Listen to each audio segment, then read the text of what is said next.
Hello people, how you doing? Scotty. Immigration, as we know, has been one of the biggest talking points. So I supported controlled immigration as a temporary measure, and that was due to the fact that you cannot ignore the laws of supply and demand, and another reason being due to government's war intervention.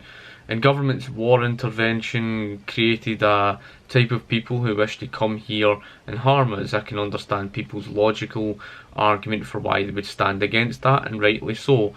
And therefore, I took the stance that there could be a temporary measure on immigration. There wouldn't be anything wrong with that.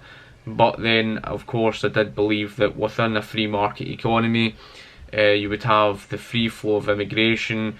As I say, things like the welfare state, the income tax, other issues in relation to do with the democratic system. I mean, after all, a democratic system, if you let a lot of people in, all it takes is one part of the population to impose their will upon another part of the population through voting, and that is more or less what a democratic system would create.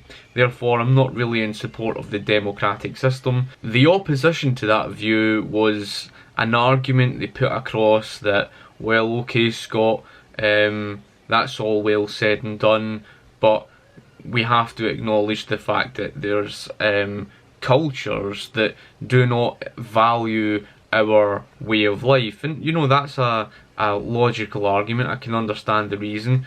My view is the very fact that it's really all down to education rather than, of course, to do with culture that preserves liberty. Maybe culture plays a wee bit, but I think it's largely down to two things. One, experience, and two, to do with education. We can use prime examples. You look at Hong Kong in history, over so many decades of having that strong economic freedom under the free market. Through that experience and, you know, having been educated over with that way of life, the people of Hong Kong are not willing to give that up. And that is not because of anything to do with their culture as such. That's because of the experience, the taste they had of freedom. I recently was shown a video by the Mises Institute. Lew Rockwell did an excellent talk, and his reason for basically why we should support the control of immigration to preserve a libertarian society is not to do with culture as such, it's to do with private property. Some libertarians have assumed that the correct libertarian position on immigration must be open borders, or the completely unrestricted movement of peoples. Superficially, this appears correct. Surely we believe in letting people go wherever they want to go. But hold on a minute. Think about freedom of speech, another principle people associate with libertarians. Do we really believe in freedom of speech as an abstract principle? That would mean I have the right to yell during a movie, to disrupt a church service, the right to enter your home and shout obscenities at you. What we believe in instead are private property rights. Basically, decentralizing immigration and having the consent of the private owners. Now, to me, that is a more logical argument. Now, if all the parcels of land in the world were held privately, the solution to the so-called immigration problem would be evident. In fact, there would be no immigration problem. Everyone moving somewhere new would have to have the consent of the owner of that place. It's rational to say you couldn't just jump on someone's property and do as you please. That's their private property.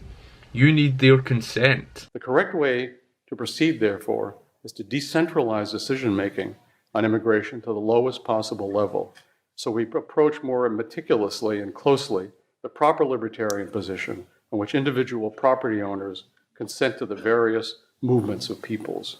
Because of private property, you would have to seek the consent of the private individuals.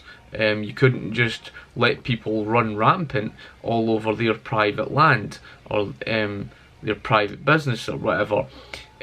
So they do have individual rights. and those individual rights would then have to be protected. Their individual property would have to be protected, and from that point of view, then I can understand the requirement for controlled immigration. A prime example of abuse would, in that regard, be government, and government was always too big for its own boots. Take, for example, the railroad industry. The government was famous for that. Compare private roads, where private roads were built basically to meet the needs and wants of the consumers for what they demanded, whereas government went on its own self-interest and began building railroads and everything through people's own private property without a care in the world. You know, that's the way government acted. It got too big for its own boots. So there's a fine difference with an economy where you have private individual ownership.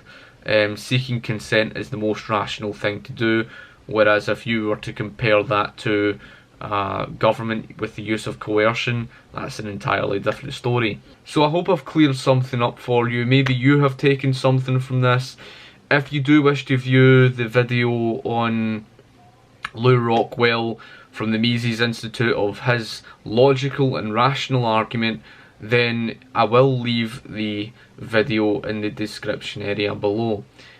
So folks, thank you for watching my video. If you have any questions at all, anything to say, feel free to comment in the comment section below, and thank you for watching.